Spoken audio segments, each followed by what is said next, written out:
comfortable position to be a little bit unpolite and to introduce my guests in a very quickly, because I think some of them you have already seen, and also you have a program where you find all these biographic notes and you can read a bit more about my guests. I'm happy to introduce Anna Tostões, and I hope I have pronounced your name correctly. Thank you. Anna Tostões has a degree in architecture and a master's degree in history of art, and holds a PhD in culture and technology in modern architecture. And among various teaching experiences, I'm just telling what she's now doing. She's full professor at Technical University in Lisbon. And her research interests are about cultural transfer between Portugal and the colonies, so to say. Not really. Anyway, Oh, the world. Okay, it's better.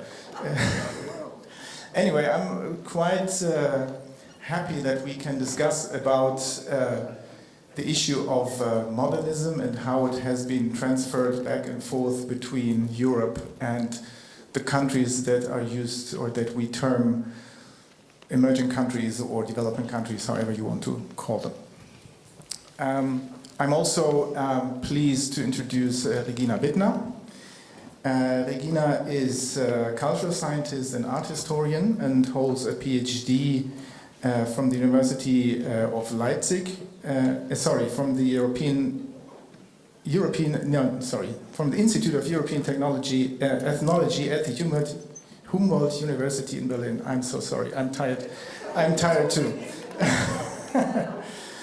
And Regina, for many years now, Regina is head of the Bauhaus Dessau Foundation Academy, and I'm very happy that we can talk a little bit about the impact of Bauhaus, both looking back to the past, but also trying at least a little bit to look in the future. Then I have to introduce Jörg Haspel.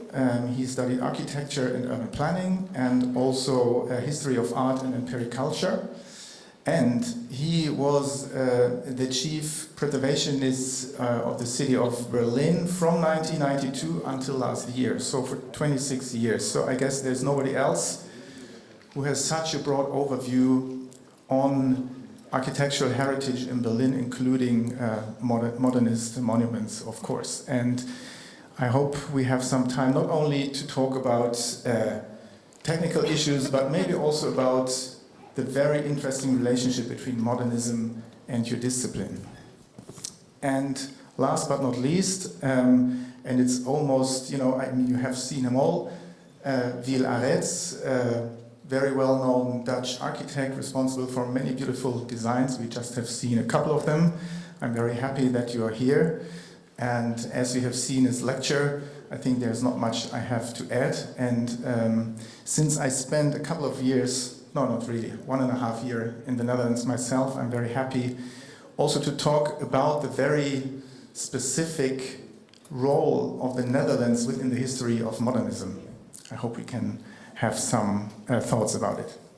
So, to begin with our discussion, as you know, the title of this conference is "What Interest Do We Take in Modern Movement Today?" And I would like to go a little bit beyond, and would really like to try to discuss about the future of modernism, not only about today, but really what modernism may mean for our future, and how modernist thinking and modernist design can help to cope with future issues and future challenges. And as the frame of this conference is the 100th anniversary of Bauhaus, I think it makes sense, Regina, if we start, because Bauhaus is, so to say, let's say, setting the stage for this conference, and also setting the stage for 1 year of celebrations. And I mean, as you all know, and especially the German guests maybe know the best, that Bauhaus, of course, has long since become a myth and is regarded as one of the most important reformist design schools of the 20th century. And I sometimes have the feeling that especially Germans are embracing Bauhaus, because for them it's a sort of, it's representing the good, liberal, creative Germany before Nazi regime took over. And of course there's also a certain risk, I think, with the anniversary celebrations, that this mystification is even reinforced, and that sometimes maybe it's getting really difficult to really understand what the real impact and issue of Bauhaus was. And in fact Bauhaus was not so coherent and not so, let's say, a single-minded movement as some in the public audience may believe. So in fact Bauhaus was operating just 14 years, which is a pretty short time for a school which is said to be most influential reformist school of the 20th century. And also the people who were active, the masters, I mean, they were not, let's say, a kind of coherent team. I mean, you had people like Johannes Itten, this kind of monkish artist who in the end had racist ideologies. And on the other hand, you had people like Hannes Meyer, who was a kind of leftist, functionalist nerd, and all these kind of people. So, to put it in a nutshell, what would you, as one who is really very, very closely attached to Bauhaus, what would be your, let's say, wish for the outcome, for the result of this 1 year celebration? What would you hope this 1 year of celebrations would bring back to your institution? Well, yeah, thank you very much for inviting me and joining this discussion, even though it's quite late. It's a kind of a late night talk show, what we're probably trying to offer to you tonight. So, and yeah, it's a rather complicated subject I have to address again in a very short sort of few sentences. In regards to the perspective on the Bauhaus and its 100th anniversary, sometimes I really like to quote a young media theoretician, Ty Smith. She has written a book on the Bauhaus weaving theories. And after that she published quite a lot, and she has been using Bruno Latour's book title, We've Never Been Modern, and she translated it into The Bauhaus Has Never Been Modern. And I think it's a nice provocation probably to open it up, because it allows us to probably read, and through the lens of this perspective, look at the Bauhaus probably in a little bit different perspective. Never Been Modern meant in Latour's reading that sort of this sort of complete artificiality that the modern era has produced with all of its ambiguities, and Wiel Arets' lecture has shown already the mess in which we live in nowadays. So this is a way how sort of Ty Smith looks from the very present perspective, also on the legacy and history. And by claiming that the Bauhaus has never been modern, she wants to maintain that there are so many different strands actually in this very moment after World War I, searches for being now, or even being very futuristic, because the now was problematic. The past was horrible, so for those guys that formed in 1919 the Bauhaus, so it was rather than they have to live somewhere else in the utopia, but not in the present days. So in this regard, there were so many different opinions around and so many different positions around how to respond to these challenges of rather already technically, artificially produced environments. And there were answers that sort of looked into actually a more mystic as well as spiritual sort of dimensions. There were responses and echoes towards non-Western cultures and searching for answers from there, or there were even admirations for American technology. So and I think in this kind of scope we might see a kind of a panorama of movements of search and movements of despair and movements of uncertainty. And probably this is a very interesting moment for us nowadays, not to follow up a perspective that tries to sort of reiterate the narrative of the victory of the modern movement and an international style, but rather than look into the questions that has been posed in times of sort of really uncertainty and despair. And some of the sort of documents, texts I'm sometimes trying to read with the students we have also at the Bauhaus are often really sort of eye-opening. For example, when you look at visualization by Marcel Breuer, we all know him, admire him for his wonderful furniture. That's how the Bauhaus style is always conceived. But when you look into this visualization where he starts with an image of the chair he designed in 1919 for Walter Gropius, this is the African chair, and then you have a kind of a continuation of his different chair designs, and he ends up not with the famous Vasily chair, we all know this kind of comfortable club chair, but rather than he ends up with a lady that sits on a column of air. And he says life becomes more and more light, and you know the designer as an operator has to respond to that. And this is a program of thinking about things, of objects, of everyday life in a completely different manner. And those kind of programmatic perspectives are interesting for us nowadays. So we are not so much interested in the objects, although I am aware we are sitting here in a conference about a sort of the materialized heritage. But finally, we should look through the lens of those objects and ask ourselves, what were the questions they have been posed in those times?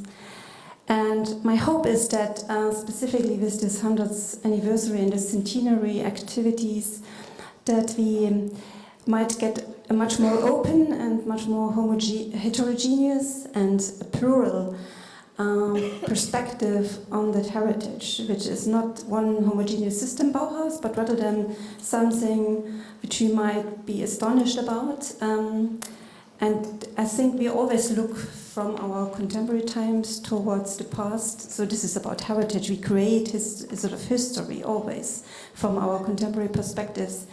And I think that could be a perspective probably that might give us some even answers to our very complex and deeply sort of difficult now. Yeah, probably.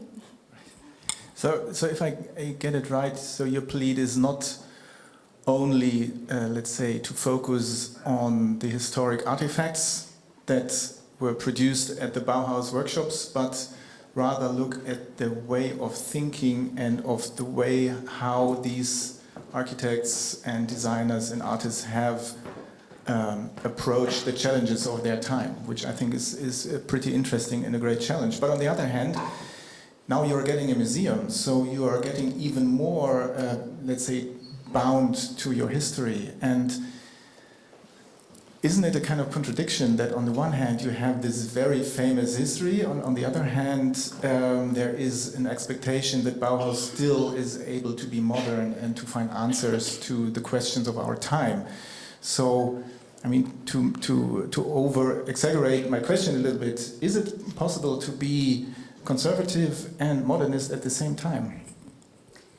Naja, it depends on the way how you conceive a museum. You conceive it as a treasure chamber for beautiful artifacts, or you conceive it as a very lively institution that is an educational institution that tries to become a cultural sort of center for a shrinking city like Dessau, and that tries to open up a sort of a vibrant dialogue between the educational institution that the Bauhaus Dessau Foundation is as well, students and international guests and sort of school kids, and then the museum in itself. Probably we are in a particular situation, so we have the pleasure to still work in this beautiful building that has been cited today quite often, that the institution itself has been formed already after the reunification as a rather hybrid constellation. So we never been just meant to become a museum, but rather than had already also an academy. We had also a workshop constellation which sort of addressed topics of contemporary interest in various different ways. So it became always sort of connected to its particular times, an institution that tried to resonate this heritage with sort of questions of the days. And in this sort of regard, I'm not so concerned about the museum and the foundation in itself, but rather conceived it as a really challenge, you know, to also probably conceive the museum as another interesting tool. Well, another issue of the anniversary might be that some people tend to forget that, of course, Germany or East Germany was not the only place where modernist pioneers were hanging around and doing their work. And they were not the first one, so there were other places like the Netherlands that also brought out some very famous artists and architects of that time, Rietveld and others, Mondrian, and even, as you have shown us, and I was very impressed, also less famous but great architects like Pötz. I was really impressed by the building and the images. And what I find most striking concerning the Netherlands is that I have the feeling that modernist thinking and modernist design is a very strong cultural force and a very long-lasting one. So even in the 1990s, when modernism was already heavily criticized by theorists and by public and other institutions, and where in other countries people were struggling with postmodern architecture, in the Netherlands there was a renaissance of modernist architecture, especially around Rotterdam, of course. There were not only OMA, but also a large number of young offices that had sort of rediscovered modernism as a pool for their own creative work. And I was Erasmus student at that time. I was deeply fascinated by this kind of, let's say, very playful dealing with modernism. And until today, I didn't really found an answer why this all came about. Maybe you, as a Dutchman, you have an answer for me why in the 1990s the Netherlands experienced this renaissance, this dynamism in modernist thinking and working. So, it takes me about an hour, but I will try to answer this question to you, and I'm serious. Let me first say that Bauhaus, I think we have to be careful with pigeonholes, and we have to be careful with, trying to read what happened in Holland in the 90s had anything to do with modernism, which I believe none of these architects would agree with you, neither myself. So I think it's, as we know, we had Charles Jenks, who was at a certain moment, I was teaching at the A, and then, deconstructivism and postmodernism and modernism and whatever. I think we have to be careful with these things. And I know that Bart Loodsma made a book, which was called Super Dutch, tried to frame architects in this booklet, and none of us knew that he was calling it Super Dutch. And when Rembrandt discovered that it was called Super Dutch, he said, I don't want to be called a Superman, and so he was objecting. So first of all, I think that in Holland, this bunch of architects are not that so coherent. I think, yes, there is no, of course there is Ram with some people who came out of his office, but there's so much, let's call it diversity, and I think none of us would call ourselves modernists. Let me first say that the Bauhaus. Let me first answer let me say something about the Bauhaus. The Bauhaus is this, I think, this incredible, important school, and what we have to understand is that schools and magazines are areas where people meet, people have debate, like EOS, like AA, like Berlage Institute, like Voetema. And what, in my opinion, is so important about the Bauhaus is that it was this momentum where not only architects, urban designers, painters, people were dealing with fabric, with graphic design, that momentum where they were trying to understand what at that moment in time was needed.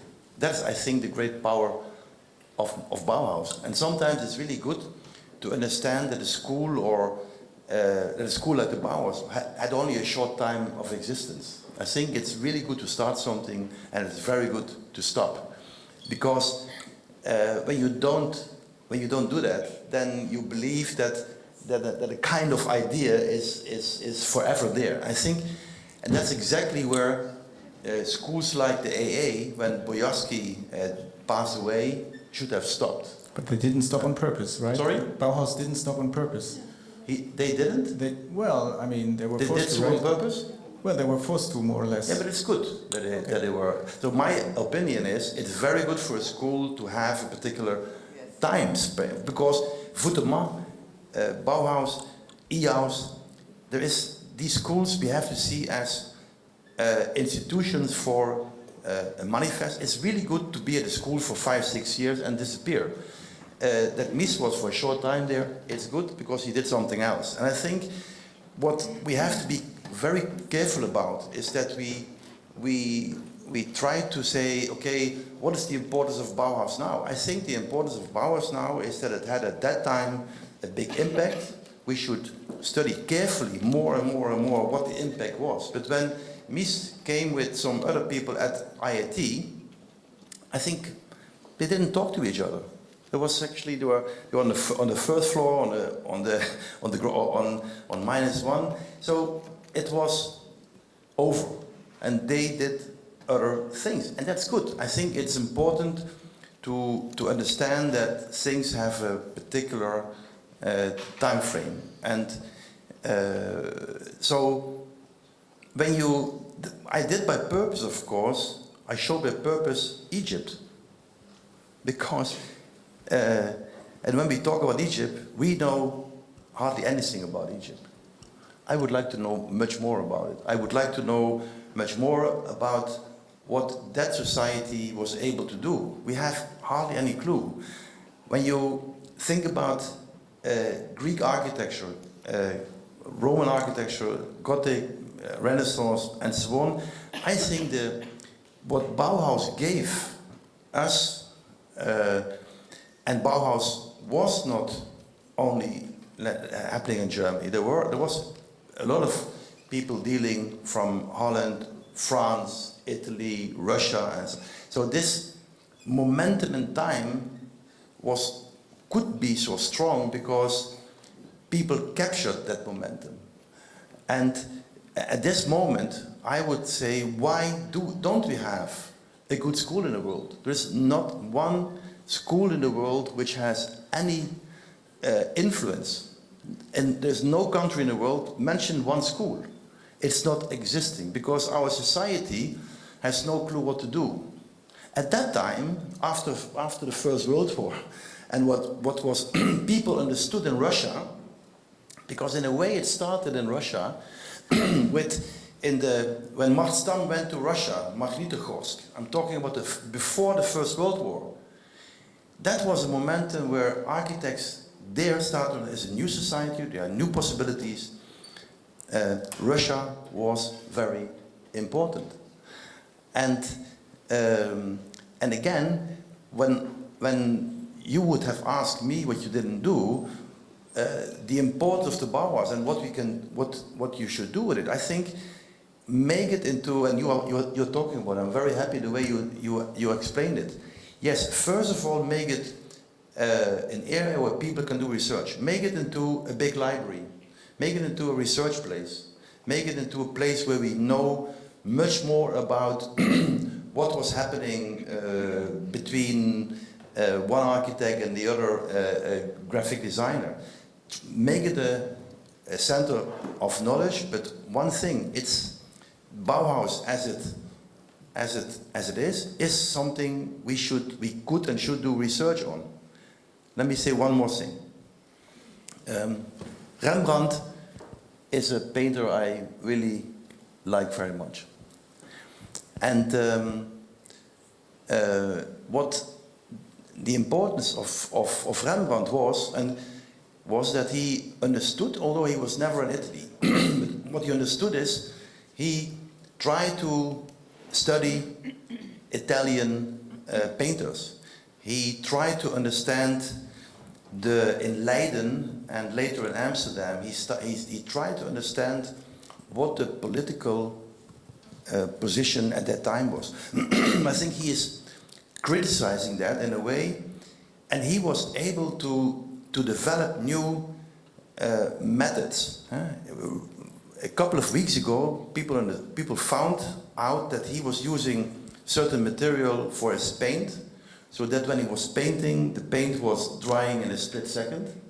And that's why his work is simply what it was. I think, yes, we should study the work of Rembrandt to learn more about it as a historian or learn more about it as an artist.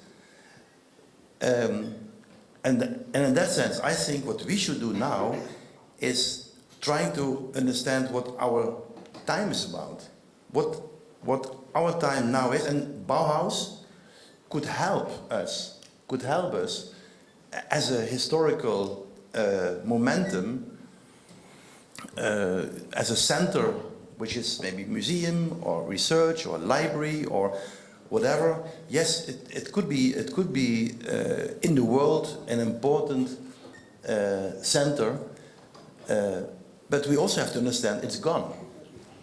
And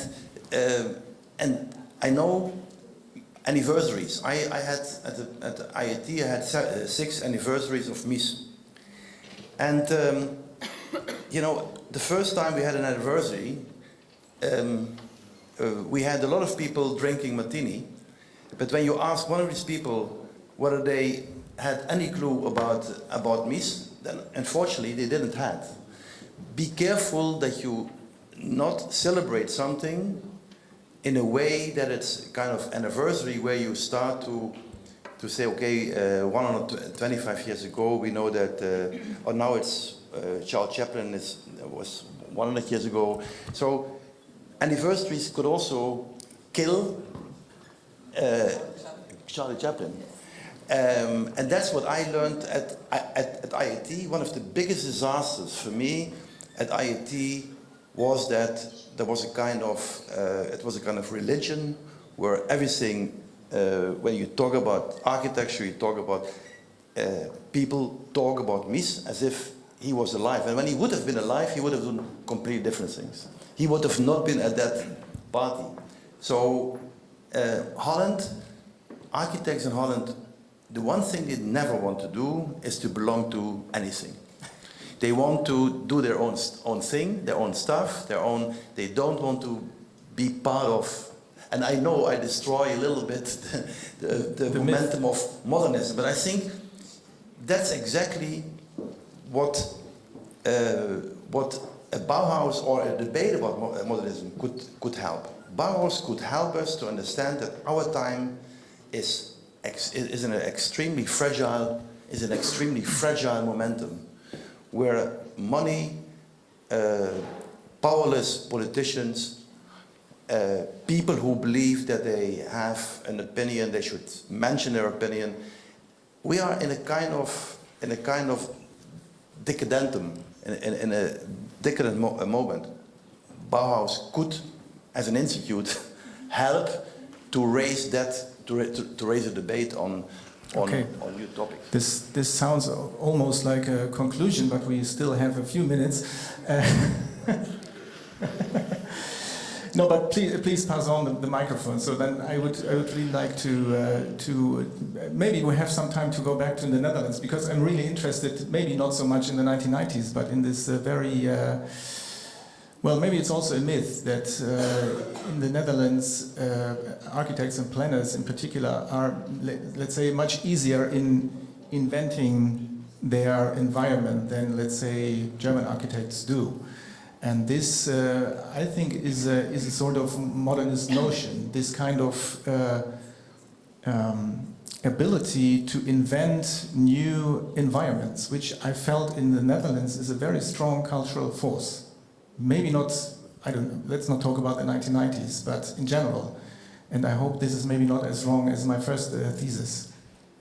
maybe you can just... Yeah, let me say that, let me say, the momentum we were talking about between the two world wars were graphic design, book printing, fabric design, and all of these things. There were a lot of Dutch architects and artists and whatever. Extremely, they were part of that whole momentum. I think it was very rich. Yes, but what you see in Holland is that since we maybe have an artificial country, that we have to be engineers all the time. We have to maybe invent. When you would spend a week only asking what at universities at this moment young students are developing. The flying car was developed by a student from Delft who was living in Friesland. There are so many people are a little bit, how do you say, when you do it this way, they want to do it the other way. They always turn the coin. They are businessmen, they leave the country.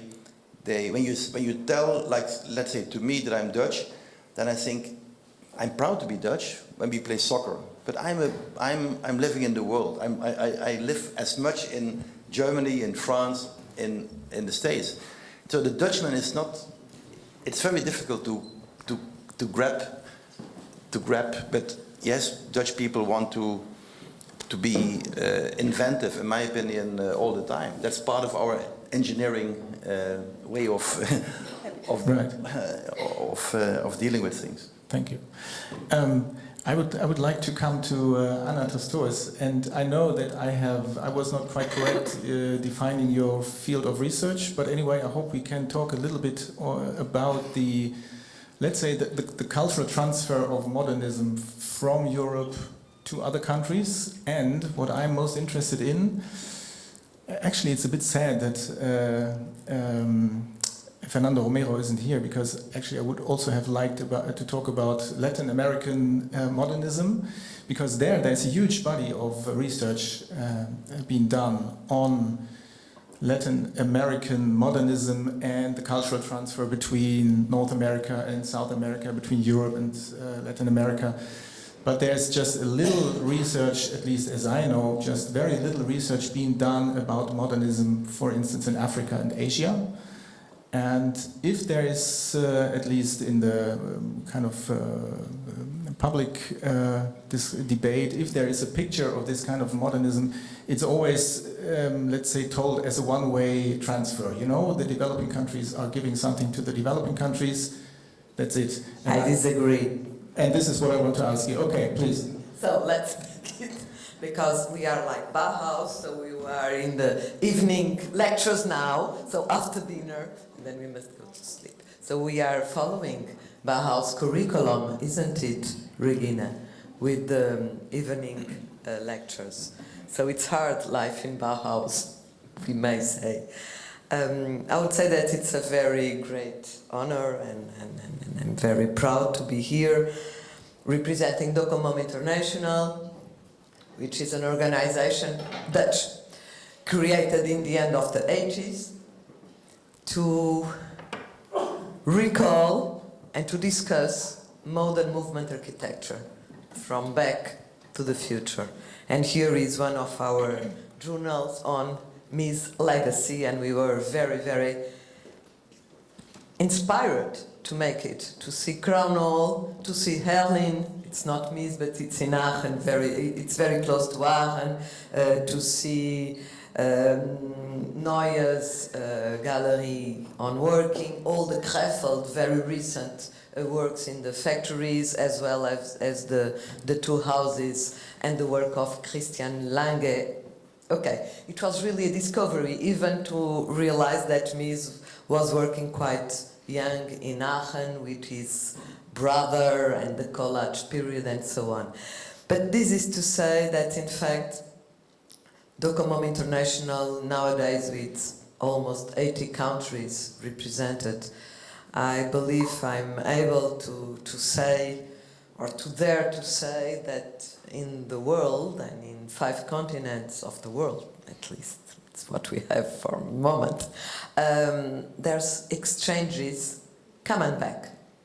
For instance, I'm really sustaining that if you go to Asia, let's take Japan for instance, it's perhaps the Asian place I know the best, I lived there for a while. It's very interesting to realize how they were modern. It's a kind of DNA, the kind of modulation, the sliding doors, the way of being so economic, I would say, to make fantastic things with very, very, very little, to be poet with quite nothing. This is quite modern, and it was discovered by Mucesius was there, Bruno Taut, Gropius, Frank Lloyd Wright, Raymond, and we. And so it's very interesting to realize, for instance, how Africa, if you look to a kind, if it's possible to say some kind of primitive culture, if there's still, how this minimum approach to things, it's so amazing, it's so inspiring. Or if you look to, let's say, South America, Brazil, Chile, Argentina, Central America, Mexico, how it was the approach to this kind of modern movement received coming from Europe. Of course, I think this is an Eurocentric vision and lecture, although Bauhaus was very important. Mm-hmm.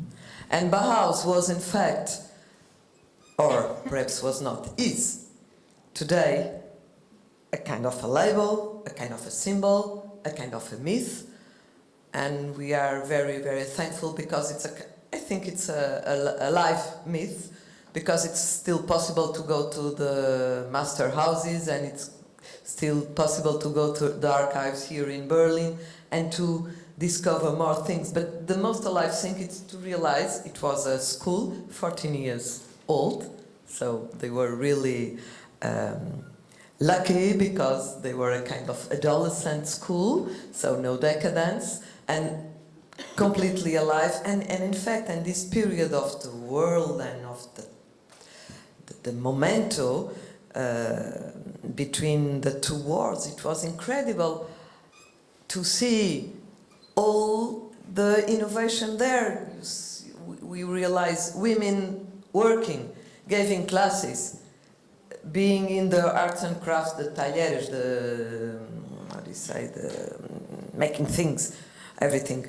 The discussion between the layers from architecture to urbanism, to arts and crafts, to theory of color, to ideas on behavior, on the body, all the Schlemmer things, everything. This is amazing, it's incredible. And the most inspiring thing, it's because as they survived 14 years, they were really lucky because they were obliged to close and they were obliged to leave Germany. They had the chance to make an exhibition in MoMA in 1938. They had the chance, to spread their DNA in North America, who were, if I may say this in Berlin East, the winners of the war, the Americans, I would say. So they were able to make, albums in Montana, Harvard with Gropius. Okay, but I think it was not a really, I didn't finish.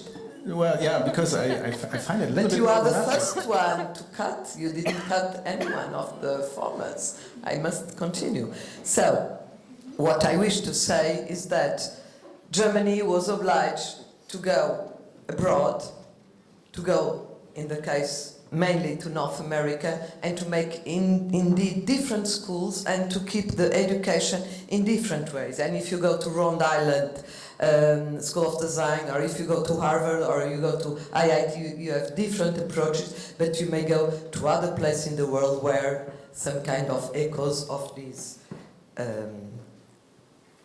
let's say, link between arts and crafts and university are still alive, and I think this is really very important. So, please. No, I just, sorry. Maybe I just hand over to Regina because she wanted to react. I just wanted to add that I think, and you mentioned it already, Anna, that I think the mode how we usually write also modern as well as Bauhaus history is often related to this idea of influences, and I think this is a very problematic mode of writing history.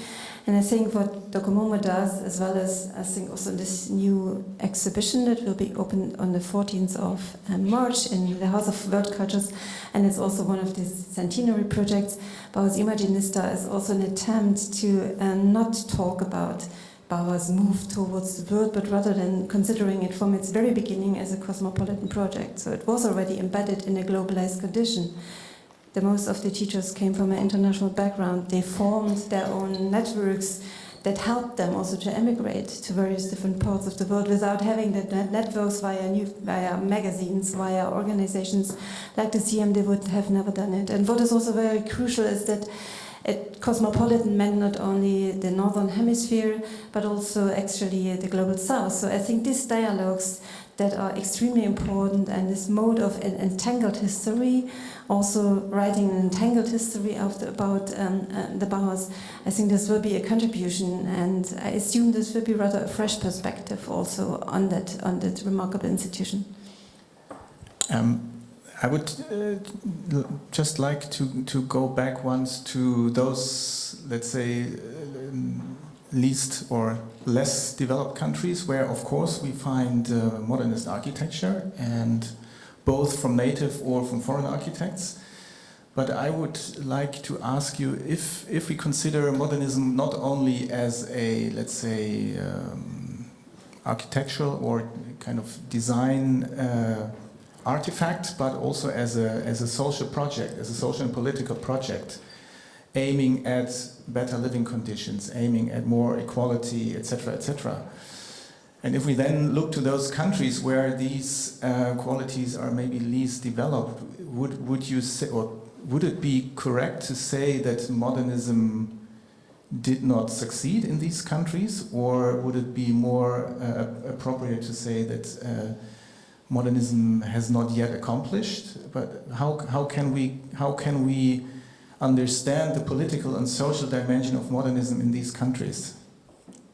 I prefer to say modern movement instead of modernism, because this is perhaps a lexicon question and it has to do with the translations. But for my language, modernism, it's much more a style than a concept. And for me, modern movement, and for us, modern movement, it's much more a concept, a way of thinking, connecting, in fact, a new approach or a different approach to construction, to form, to construction and technology, as well as to a vision of the world. So I do believe that modern movement is, I like to say the first, but we never know. But in a way, it's a movement committed with a social mission. So a kind of idea that architects are, important keys for the transformation of the life of peoples, and that I'm saying architects, but let's see, all of the actors had in fact a kind of a mission to make a better world. And I think modern movement architecture has in fact this commitment, and I really do think it is still alive, this idea, because the life and the world is not yet okay. We must transform it in a way. But if we wish to have a vision of the world, let me see. I think there was different answers in different places, from South America to Japan, metabolism, for instance, trying to answer in a local, I would say, local understanding. For instance, metabolism should be thought in Japan in 59-60. Of course, they had no country. It was necessary to build everything, and architects and planners and designers were really concerned about making not just architecture, but really cities and to connect people and all these kind of, what's the name of Maki? What's the name? It's social mission, or putting people together. It's this idea. So it's an English word for this, but the Japanese word is more. But what's the name? It's places of sharing by communities. It's this idea that move a lot metabolists. So in a way, I think that modern movement, it's very inspiring because it is really around the world. Of course, if we approach, for instance, Africa, all the colonization during the 20th century, I would say after Berlin Conference, the problem is not Berlin, it's all the Europe who, you know, make like this to Africa. And of course, the modern movement was a tool of colonization. And in this way, it's very ambiguous. It's to tell everyone that we are going to be happy if you adhere to this modern movement thinking.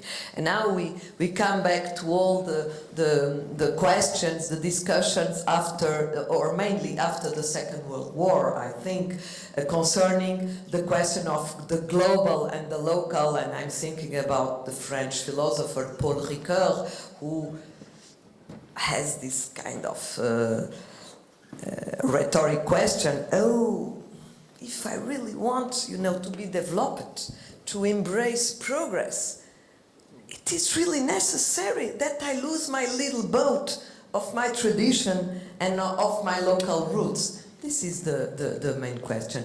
But I think we had a very inspiring lecture with Wiel Arets, showing that perhaps two worlds are not possible, and Jörg Haspel in Faust, he showed this. But I think we still survive, mankind, we are able to develop. And so I think modern movement architecture, it's still an inspiring thing, as it is the Gothic cathedrals, the Aachen Dome, for instance, where Mies was used to sing, I think, and it's the idea that everything was modern in their time. But we must follow our time, and perhaps as you know, I'm lucky, I'm from a very little country in Europe, Portugal, and we have very good architects, namely Álvaro Siza, and he has a very, very, I think, inspiring statement. Then he says, I was educated as architect in a time where we really wanted, you know, to be modern and to develop, but to don't forget our roots. And as we are not so rich, we can till now deal with this balance of things. Right. Thank you. Thank you.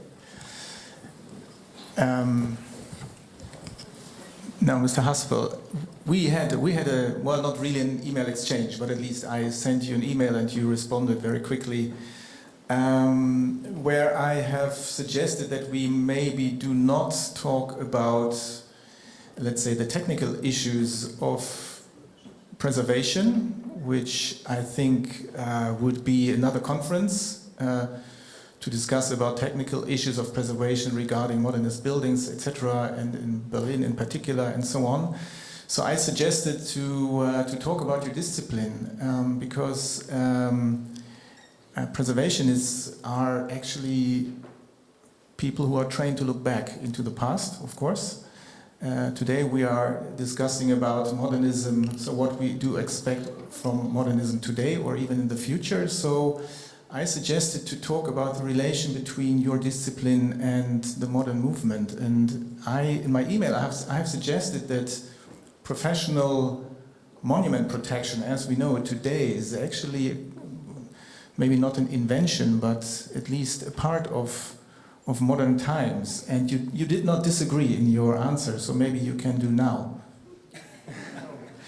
Thank you very much for the invitation to disagree. But first of all, I would say that I learned the lesson today that the period when we are living now it's nowness. Nowness is the era where we are living, and all the modern movement and modernism and Hutemas and Bauhaus and Amsterdam School of Architecture is the past. And the results of this past is our heritage. So I have a very abstract point of view and of approach. It is, as Wiel Arets, he started with Egypt, then he went on Greece, maybe Babylon was also mentioned, I do not remember, Rome, the Gothic area, Roman area, Renaissance area, Baroque area, and then there is the age of modern times, let's say, and we do not exactly know when the modern times, when they start, at the beginning of the 19th century, with the Industrial Revolution. From a stylistic point of view, it is at the early 20th century, and that is one of the reasons why, for example, in DoCoMo, which was founded in 1964, as an answer to the worldwide discussion how to protect the heritage and how to find communal standards and a common understanding of heritage protection, where we created an international scientific committee, which was which is accompanying DoCoMomo. It is the International Scientific Committee of 20th Century. And the idea is not that we want to start with 1900 and end with 1999, but that we think that modern movement is more or can be recognized differently from modernism. And we have also to talk about modern features in kinds of architecture, for example, in the architecture of totalitarian states in Germany, in Russia, and so on. And what are the parts of modern movement and of standardization and of modernization of the society? And even if they are ending in a kind of dictatorship and repression, it's part of a modern collective movement and part of this time. And that is what is included in the International Scientific Committee of the 20th century, that we also try to find an approach to this part of the legacy and of the history, which we do not want to repeat, where we do not see any models or models to follow up, but which are very important. And let me, in one point where I disagree to the podium, maybe I misunderstood it, is that there was the idea that we could be lucky, and that was a luck that the Bauhaus was closed in 1933. I'm not sure if there was anybody of those who are master's students who went to Tel Aviv, who went to Chicago, who went to Palestine, or went to concentration camps and so on, if they feel lucky. I don't think that they feel lucky. For us, it seems that it was lucky for us because, looking back, it's easier for us to understand what has happened, and it spread all over the world, and the Bauhaus became more famous than it would have become famous when it had survived and had the chance to continue. But from a humanistic point of view, it's not very lucky to close the duel under this circumstance, because it was not their definition, it was not their will to say, oh, now we cut the history and we will restart in Chicago or in somewhere else. So, and the beginning of the question was, of course, there are common roots and grounds that heritage conservation is, you can say, a product of modernization and of modern movement at the beginning of the 19th century, and it was enforced and supported at the beginning of the 20th century. And there are also a common thinking in the post-war heritage conservation theory and philosophy, and the theory or in the guidelines of modern architecture. For example, always to think about the difference between the past and the present, and that this difference has been it should not only be seen, but it has to be demonstrated. And each intervention should show the difference, should not seem to be similar to the past. And nowadays we have a different look, and we think maybe there are possibilities not always to emphasize and to underline the contrast and the contradiction to the past, to show how modern we are, but to think about context and about continuity. And modern architecture, which reflects continuity and the context, has become more important than it was, for example, at the beginning of the modern movement, because they were defining themselves in contradiction to the history of the past. And today, from my point of view and from the point of view of many architects, we are always thinking about continuity and how to keep the world together, as you said, as Humboldt and the idea of the cosmos. This was a very comprehensive thinking and theory, and we are part of this movement to re-establish and stabilize the world, also by heritage conservation and by reactivating and regenerating the heritage for nowness tasks and challenges. Okay, thank you very much. There were Wiel Arets and Regina Bittner who wanted to react, but as we are already late in time, I would suggest that we just make a last round, and everybody who likes can have a short statement. Well, I just would like to go back to Mr. Haspel's position regarding this kind of, I mean, the contradiction between, on the one hand, as you said, there's this idea of the modern, and on the other hand, the practice of heritage protection. And what my question is, what's more kind of a thought is related to when we conceive actually the modern movement, as you pointed it out, also a response, as a resonance towards the challenges that modernization has caused in various dimensions. So from its positive emancipation, but also on the other hand from its sort of very problematic, oppressive, totalitarian gesture. So there are always various different and very sort of heterogeneous articulations in the architecture and in design that responds to those kind of dynamics. So we have, for example, when it comes to architecture in Germany, the Heimatstil, which is also a kind of a response towards the challenges of modernization, claiming the loss of the roots, of tradition, of the locality.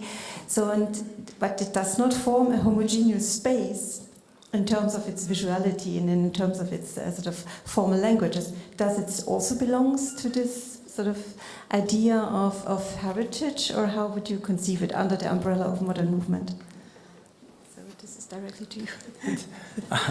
I would conceive it that it is under the umbrella of modern movement, or if you don't call it modern movement, it is part of the modern heritage, or of the half-past heritage we have from the 20th century, and we should reflect also these parts of history and of our heritage which are not welcome and which are not a basis for defining ourselves, or only defining ourselves in contradiction to what has happened. That's why it is very important, and sometimes it's even more important than only to have a look for the positive and for attitudes which are welcome today. We also have to reflect and to have we need a critical reflection on what has passed to avoid the repeat. You know, modern movement, urban strategy was not, in that sense, very successful. And the problem is when you start to take the street away and the square away, and you say we put maybe, but the problem is always that when we talk about modern movement, we say modern movement, urban design was like this, then we generalize. And I have to say, when I talk about literature, I can't talk about literature. I talk about one writer. And when I talk about that one writer, I talk about that one book. It's the same with philosophy. You cannot say this philosopher or that group. For me, it's always that one product. It's a product of a book. And sometimes in the book there is a chapter or there is a sentence. When we talk about, and we try, of course, historians always try to say the modern movement or the this or the Renaissance or the... We talk about in my library, I refuse, or I try not to have these, let's call it, container books. I like to read a book on that particular architect, or that particular philosopher, or that particular painter, or whatever. Yes, at a certain moment we understand that there is something between Mies and Le Corbusier. I do not know what, but they were living more or less in the same time. But they were doing completely different things. They had nothing to do with each other.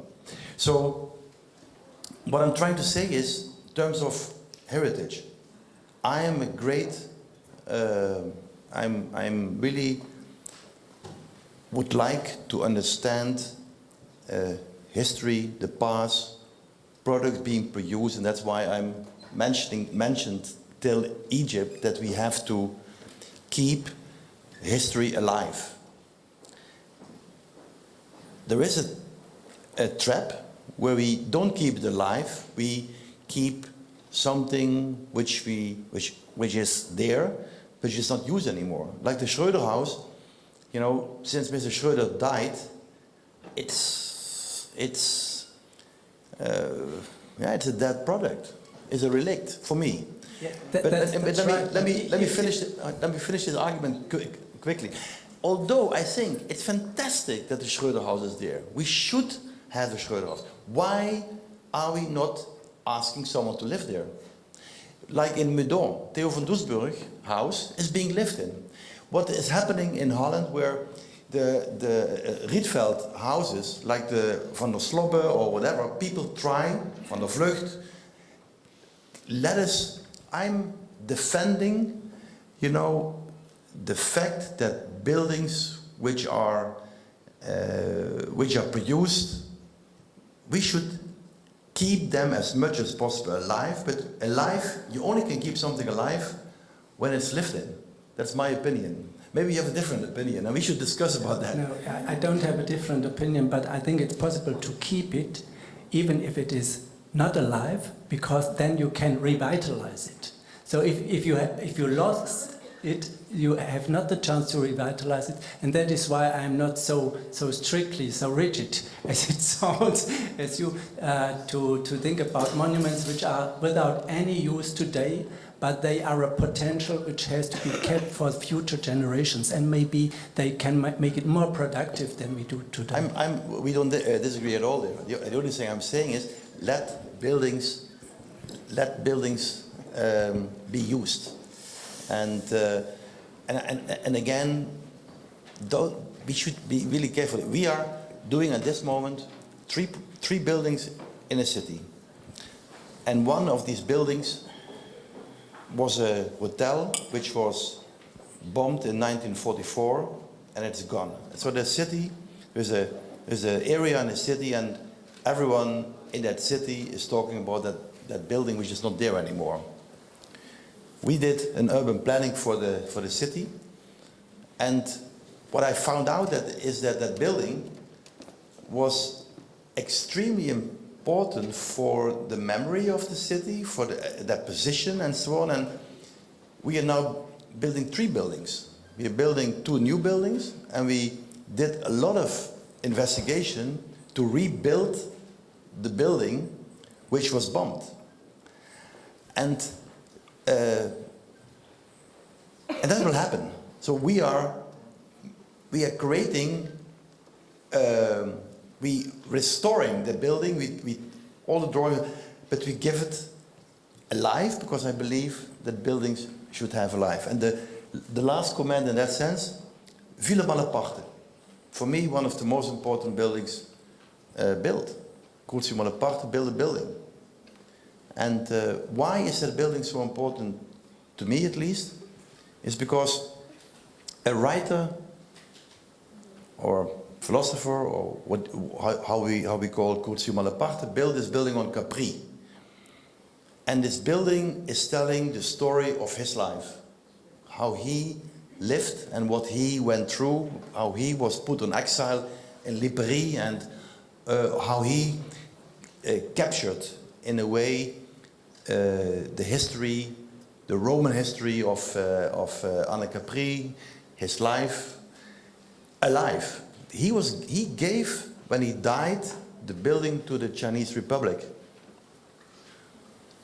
The building was there, it was a ruin, and I was extremely happy, starting as a young diploma unit master at the AA. The first week I was teaching there, I was able to go to Villa Malaparte. We measured the building, we learned a lot about it. I stayed 10 days in that building. So, for me, that building is of great importance, and yes, it's being lived in again. Huh? Like the Farnsworth House. I would hope that someone would live in the Farnsworth House, someone would live in Villa Malaparte to keep those alive. But that's my subjective opinion about it. Sorry? It's not bad to use the Farnborough for this kind of interviews and the visitors. You mentioned, for example, this function. That is a very social, communicative function of the Farnborough House, which is very important. And I'm not sure if it is privatized and used for private purposes, that it will fill this new function, which is very far away from the original function, but which is very important from the question to communicate heritage, history, and the principles of modern heritage. It's a fantastic meeting point, if not melting point, for many experts who come there. And you invited them also to get there. Okay, now I try to finish. Yes, because I think it's a very good. I think it's a very good sign for this. It's my turn. It's your turn. So, okay, the last one, please. Oh, yeah. Question. No, not question. Please, the last comment. Because I mean, the later the evening, the better the discussion becomes. But it's my duty to look at the time, and we are already. We must finish. So please, you have the honor to give the last comment at this evening. Oh my God. No, I wish to say that heritage, it's very important because it's our memory. We need memories. And we love modern movement architecture, so we love Farnsworth, Villa Malaparte, the Tugendhat House. I would say it's absolutely amazing. And we will have enough energy and imagination to use this heritage, I'm sure. So, anyway, and I will ask Wiel Arets, we should say happy birthday to Bauhaus. Okay, thank you very much. Anna Tostões, Regina Bittner, Wiel Arets, Jörg Haspel, thank you very much for your contribution.